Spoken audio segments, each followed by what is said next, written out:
خواجہ آصف کا جو بیان آ گیا ہے اس سے ظاہر ہے کوئی صورتحال بہتر نہیں ہوئی۔ ایڈ ہاک ججز ایک نیا فینومینا نہیں ہے۔ ایڈ ہاک ججز آپ کو پتہ ہی ہے کہ پہلے بھی لگتے رہے ہیں۔ جسٹس بابر ستار جو اسلام آباد ہائی کورٹ کے جج ہیں وہ ایڈ ہاک جج کے طور پہ پہلے آئے تھے۔ کہ اب ہمیں یوں لگ رہا ہے کہ جوڈیشری اور اسٹیبلشمنٹ کا ایک کلیش بڑا انیویٹیبل ہو گیا ہوا ہے۔ قاضی فائز عیسیٰ کو نشانے پہ تو کچھ لوگوں نے، ایک جماعت کے سوشل میڈیا نے رکھا ہے، کچھ ججز نے، ان کے اپنے ساتھیوں نے رکھا ہے، اور لیکن وہ شخص جو ہے نا وہ نشان پاکستان کے طور پر یاد رکھا جائے گا۔ اکانومسٹ انٹیلیجنس یونٹ ہے ایک جو EIU، وہ اس کی پریڈکشن ہے کہ ٹرمپ صاحب جیت رہے ہیں، ڈونلڈ ٹرمپ جو ہے۔ یہ ایک جماعت ایک شرپسند جماعت ہے، اور جب تک یہ سیاست میں رہیں گے ان کے ساتھ پاکستان کی معیشت نہیں چل سکتی۔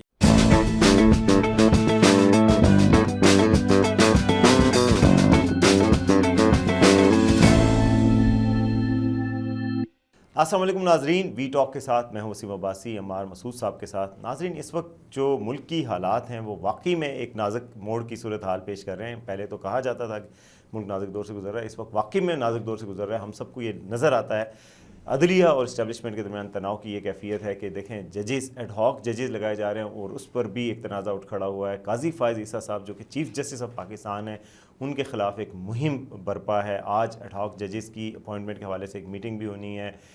ادھر آپ دیکھیں کہ فیض آباد بند ہے، وہاں پر اسلام آباد میں آمد کے راستے جو بند ہیں اور شہری مشکلات کا شکار ہیں۔ ان سارے معاملات پر آج ہم بات کریں گے۔ عمار مسعود صاحب ہمارے ساتھ موجود ہیں۔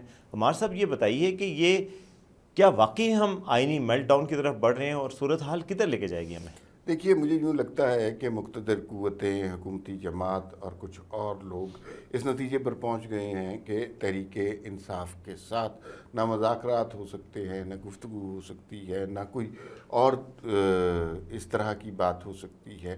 الٹیمیٹلی یہ ایک جماعت ایک شرپسند جماعت ہے، اور جب تک یہ سیاست میں رہیں گے ان کے ساتھ پاکستان کی معیشت نہیں چل سکتی۔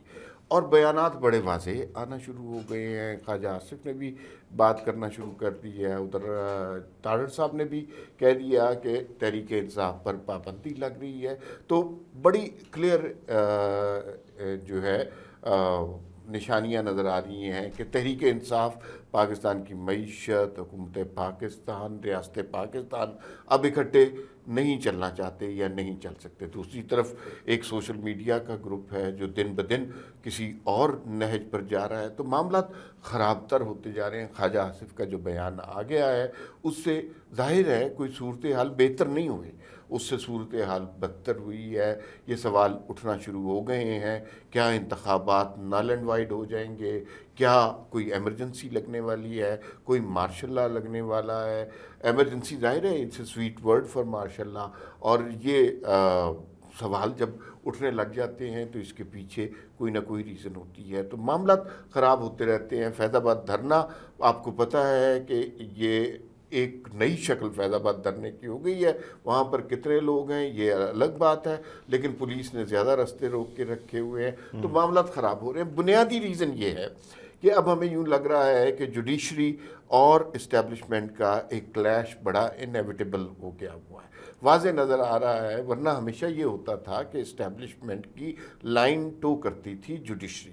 اب جوڈیشری میں ایک گروہ واضح طور پر نظر آ رہا ہے جو انصاف کی نہیں، تحریک انصاف کی لائن ٹو کر رہا ہے، اور وہ اپنے چیف جسٹس کا بھی خیال نہیں کر رہے۔ ان کے ریمارکس دیکھ لیں، ان کی گفتگو دیکھ لیں، مقدمات میں ان کے فیصلے دیکھ لیجئے کہ وہ کسی ایک سیاسی جماعت کے کارکن زیادہ لگتے ہیں، سپریم کورٹ کے ججز کم لگتے ہیں۔ اچھا، چیف جسٹس کی آپ نے بات کی قاضی فائز عیسیٰ صاحب کے حوالے سے۔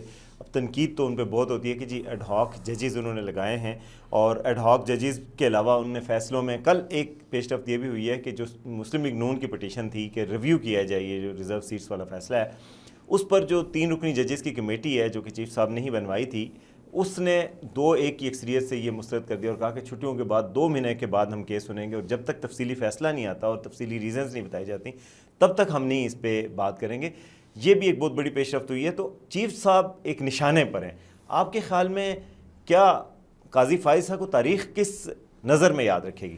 دو باتیں، ایک تو یہ ہے کہ میں آپ اور آپ کی سلسلے میں نالج زیادہ ہے، میں ضرور چاہوں گا کہ آپ ہمارے ناظرین کو یہ بتائیں کہ ایڈ ہاک ججز کا معاملہ پہلی دفعہ پاکستان میں پیش نہیں آیا، اس سے پہلے پاکستان میں کتنی دفعہ ایڈ ہاک ججز لگ چکے ہوئے ہیں، ان کے نام کیا ہے، کتنی ان کی تعداد ہے، یہ لوگوں کو پتہ ہونا چاہیے۔ یہ پی ٹی آئی کے سوشل میڈیا سے انفلوئنس ہو کے ایڈ ہاک ججز کو ایک تانے کے طور پر پلیز استعمال جی عمار نہ صاحب، کریں۔ میں اس بارے میں آپ کو بتانا چاہوں گا کہ ایڈ ہاک ججز ایک نیا فنامنا نہیں ہے۔ ایڈ ہاک ججز آپ کو پتہ ہی ہے کہ پہلے بھی لگتے رہے ہیں۔ جسٹس بابر ستار جو اسلام آباد ہائی کورٹ کے جج ہیں، وہ ایڈ ہاک جج کے طور پہ پہلے آئے تھے، اور 2-3 ججز جسٹس جہانگیری بھی ایڈ ہاک جج آئے تھے، پھر اس کے بعد ان کو کنفرم کیا گیا تھا۔ تو ایڈ ہاک ججز سپریم کورٹ کی تاریخ میں 1955 سے لے کر آج تک 22 معزز جج صاحبان جو ہیں وہ لگ چکے ہیں، یعنی کہ یہ نیا فنامنا نہیں۔ 22 فرق صرف یہ ہے کہ اس وقت تحریک انصاف کا سوشل میڈیا نہیں تھا نا۔ ہاں، اب میں آپ کو بتاتا ہوں کہ ایڈ ہاک ججز جو ہے وہ کون کون سے تھے جو 22 ججز آج تک سپریم کورٹ میں لگ چکے ہیں۔ ان میں جسٹس ایسے رحمان تھے جو کہ 1955 میں جج ریٹائر ہوئے، 1955 میں ہی لگے تھے 23/5 کو، اور 2-3 1955 میں وہ ریٹائر ہوئے تھے۔ جسٹس وحید الدین احمد تھے جو 1977 میں تھے۔ جسٹس ڈاکٹر نسیم حسن شاہ تھے جن کو سارے جانتے ہیں، وہ بھی 1977 میں ایڈ ہاک جج لگے تھے۔ جسٹس شفیع الرحمان تھے۔ جسٹس فخر الدین جی ابراہیم جو بڑے رسپیکٹڈ جج ہیں، وہ بھی 1981 میں وہ بھی جج لگے۔ جسٹس میاں برہان الدین خان صاحب، جسٹس سعد سعود جان، جسٹس ناصر اسلم زاہد، یہ جو 1991 کی بات ہے، زیادہ دور کی بات نہیں۔ جسٹس میر ہزار خان کھوسو، یہ 1994 میں لگے تھے۔ جسٹس ارشاد حسن خان جو چیف الیکشن کمشنر بھی بعد میں بنے تھے، یہ لگے تھے ایڈ ہاک جج۔ جسٹس محمد بشیر جہانگیری، یہ بھی جج لگے تھے 1995 میں۔ جسٹس راجہ افراز صاحب خان، جسٹس مامون قاضی، جسٹس حمید علی مرزا جو 2005 میں ایڈ ہاک جج لگے۔ جسٹس خلیل الرحمان رمدے خود وہ ایڈ ہاک جج کے طور پہ آئے تھے 2010 اور 11 میں۔ جسٹس کرامت، اور ان کو آپ کو پتہ ہے جسٹس وہ ریٹائر ہو گئے تھے خلیل الرحمان رمدے، ان کو دوبارہ ایڈ ہاک جج کے طور پہ لیا گیا تھا۔ جسٹس کرامت نذیر بھنڈاری، وہ 2002 سے 2003 تک۔ جسٹس غلام ربانی 2009 سے 2011 تک۔ جسٹس خلجی عارف حسین، یہ 2015 سے 16 تک، اور جسٹس طارق پرویز 2015 سے 16 تک۔ تو یہ ایڈ ہاک ججز کی آج میٹنگ بھی ہونی ہے، اور 2 ججز کا تو کنفرم ہے کہ وہ ان کا ہو جائے گا۔ تو یہ مطلب یہ کوئی فنامنا ایسا نہیں ہے کہ جو پہلی دفعہ ہو رہا ہے۔ اس میں آپ کے سوال میں ایک دوسرا سوال تھا کہ قاضی فائز عیسیٰ کو تاریخ کس نام سے یاد رکھے گی، کیونکہ انہیں نشانے پہ رکھا۔ میرے خیال میں قاضی فائز عیسیٰ کو نشانے پہ تو کچھ لوگوں نے، ایک جماعت کے سوشل میڈیا نے رکھا ہے، کچھ ججز نے، ان کے اپنے ساتھیوں نے رکھا ہے، اور لیکن وہ شخص جو ہے نا وہ نشان پاکستان کے طور پر یاد رکھا جائے گا، اس لیے کہ اس سے زیادہ جمہوری آئینی سوچ رکھنے والا چیف جسٹس شاید ہی پاکستان کی تاریخ میں آیا ہو۔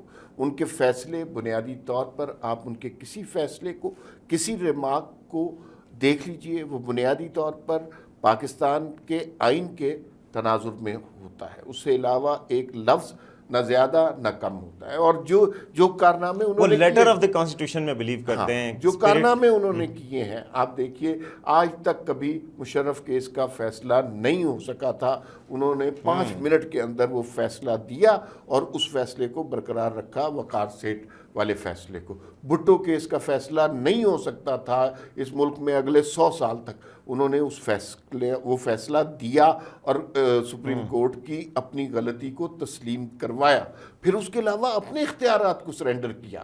انہوں نے کہا کہ نہیں، چیف جسٹس کے پاس نہیں صرف اختیار ہونا چاہیے، 3 رکنی کمیٹی کے پاس اختیار ہونا چاہیے۔ پھر اس کے علاوہ حالانکہ اسی 3 رکنی کمیٹی کا کل بھی ان کو نقصان ہوا کہ وہ نہیں آگے بڑھا، خود نقصان ہوا۔ پھر اس کے بعد سیاستدانوں کی تاحیات نااہلی کو انہوں نے ختم کیا۔ یہ وہ کارنامے ہیں جو کوئی اور چیف جسٹس پاکستان کی تاریخ میں نہیں کر سکا، تو اس شخص کو تضحیک کا نشانہ بنانا میرے خیال میں بہت غلط بات ہے۔ المیہ یہ ہے کہ پاکستان کی تاریخ میں جو شخص بڑے قد کا ہوا، لوگوں نے اس کی ٹانگیں کاٹنے کی کوشش کی۔ جو ہیرو یہاں پر پیدا ہوا، ہم نے اس کا تمسخر ہی اڑایا۔ اچھا، کافی آپ نے قاضی فائز صاحب کے حوالے سے واقعی ایک ڈیفرنٹ پوائنٹ آف ویو ہے، کیونکہ باقی ججز اور آج کل وہ ایک پاپولزم کا دور بھی ہے نا۔ آپ دیکھیں کہ پوری دنیا میں لہر چل رہی ہے ٹرمپ صاحب کے بارے میں۔ آج میں پڑھ رہا تھا اکنامسٹ انٹیلیجنس یونٹ ہے ایک جو EIU، وہ اس کی پریڈکشن ہے کہ ٹرمپ صاحب جیت رہے ہیں، ڈونلڈ ٹرمپ جو ہے۔ آپ کا ذاتی خیال کیا ہے؟ میرا بھی یہ خیال ہے کہ ٹرمپ کے کوئی روک نہیں سکتا، لیکن اس کے ساتھ ساتھ اس کی امپلیکیشنز بھی ہوتی ہیں. اب امریکہ میں لوگ ڈرے ہوئے ہیں کہ ٹرمپ صاحب آ جائیں گے، ڈونلڈ ٹرمپ آ جائیں گے تو اس کے بعد ان کی پالیسیز کیا ہوں گی. امیگریشن کے حوالے سے ان کا پوائنٹ آف ویو ہے کلیئر کہ جی امیگرینٹس کو وہ برداشت نہیں کرتے، زیادہ امیگریشن نہیں ہو سکتی باہر کے لوگوں کی. جو آج پاکستانی امریکہ میں بیٹھے ہوئے ہیں، اگر ٹرمپ صدر بن جاتے تو یہ پاکستانی امریکہ میں نہ ہو سکتے.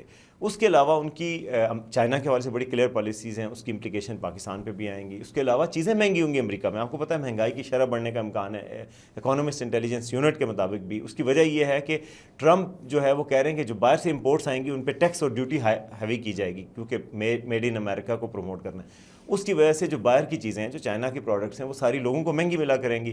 تو یعنی اور پھر انٹرنیشنل ریلیشنز پہ فرق پڑے گا، یوکرائن وار کے حوالے سے فرق پڑے گا.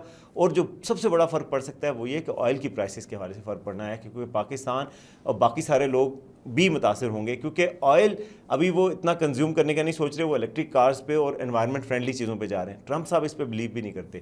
وہ کہتے ہیں کہ جی پرانے ٹریڈیشنل ویز کنزرویشن کے ہوں گے اور وہ ان پہ نہیں کریں گے، تو اس کی وجہ سے آئل کی پرائسز بڑھ سکتی ہیں. تو یہ پاپولزم کی جو ویو ہے، اور یہی پاکستان میں بھی چل رہی ہے. تو ابھی یہ کہا تو جا رہا ہے کہ جی کانسٹیٹیوشن کی بات ہے اور آئین کی بات ہے اور آزادیوں کی بات ہے، لیکن اس کی فال آؤٹس دیکھیں نا کہ پاپولزم پھر دیتا کیا ہے آپ کو.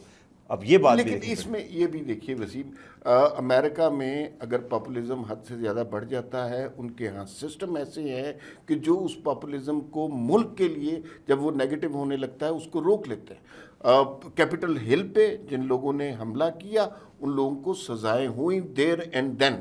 20 سال 15 سال کے لیے انہیں اندر ڈال دیا کہ آپ ملک کے قانون کو نہیں توڑ سکتے. یہاں پر جو جوڈیشری اور اسٹیبلش کے درمیان اختلاف ہے وہ یہی ہے کہ 9 مئی کے والے دن جن لوگوں نے ریاست پاکستان پر حملہ کیا، جنہوں نے قومی اثاثوں پر حملہ کیا، کور کمانڈر ہاؤس پر حملہ کیا، جناح ہاؤس پر حملہ کیا، آج اس بات کو سال ڈیڑھ گزر گیا ہے، آج تک نہ ان کے مقدمے چل رہے ہیں نہ کسی کو سزا ہو رہی ہے. UK میں یہی واقعہ ہوا، ٹیبل ایک بندے نے توڑی، اس کو اسی وقت 20 سال کی سزا دے دی، اس لیے کہ آپ قومی اثاثوں پر حملے نہیں کر سکتے. آپ اس طرح ریاست کا مذاق نہیں اڑا سکتے. یہاں پہ ریاست کا مذاق بھی اڑایا جا رہا ہے اور اس جوڈیشری اس کو انڈوس بھی کر رہی ہے، اس کا ساتھ بھی دے رہی ہے. یہ بنیادی ریزن ہے جو کلیش کی وجہ بنی ہوئی ہے. اور اس پہ اگر خواجہ آصف کہہ رہے ہیں کہ کانسٹیٹیوشنل میلٹ ڈاؤن کا خطرہ ہے تو بالکل ہے. اور یہ میں آپ کو اور فچ کی رپورٹ بھی آئی ہے نا ابھی حال ہی میں کہ پتہ نہیں یہ گورنمنٹ جو ہے وہ 18 ماہ تک رہ سکتی ہے. انہوں نے یہ کہا ہے کہ عمران خان صاحب جیل میں ہیں تو جیل میں ہی رہیں گے. اس کے علاوہ انہوں نے کہا ہے کہ اگر کریک ڈاؤن ہوا اور پروٹیسٹ کا، انہوں نے کہا کہ کوئی چانس پاکستان میں نہیں ہے. اور اکنامک انہوں نے کہا کہ پاکستان کی جو گروتھ ہے وہ 3.5 تک رہے گی. تو فچ کی رپورٹ اور انٹرنیشنل گلوبل ریٹنگ ایجنسیز جو ہیں ان کی بھی رپورٹس اس طرح کی آ رہی ہیں. ایک آپ کو خبر کے طور پہ بتا سکتا ہوں، کل شام کو حکومتی کچھ لوگ بیٹھے ہوئے تھے، امپورٹنٹ لوگ تھے، سب کے نام نہیں بتائے جا سکتے، لیکن انہوں نے آپس میں بیٹھ کر، اور وہ برسر اقتدار لوگ ہیں، انہوں نے آپس میں بیٹھ کر فیصلہ کیا کہ اکانومی تو بعد میں دیکھی جائے گی، پہلے ذرا یہ ہم عمران خان سے نمٹ لیں، کیونکہ یہ جو جوڈیشری کے ساتھ مل کر جو کچھ ہو رہا ہے یہ بہت زیادہ تکلیف دہ ملک کے لیے ہوتا جا رہا ہے. تو اب ان کا فوکس آپ اگلے دنوں میں دیکھیں گے وہ اس طرف آ جائے گا which will be a very sad thing. Okay, تو یہ ناظرین آپ نے دیکھا کہ یہ بڑا ہیپننگ قسم کا نیکسٹ ویک آنے والا ہے اور کچھ بھی ہو سکتا ہے، اس میں ہم آپ کے ساتھ ساتھ رہیں گے. دیکھتے رہیے وی نیوز.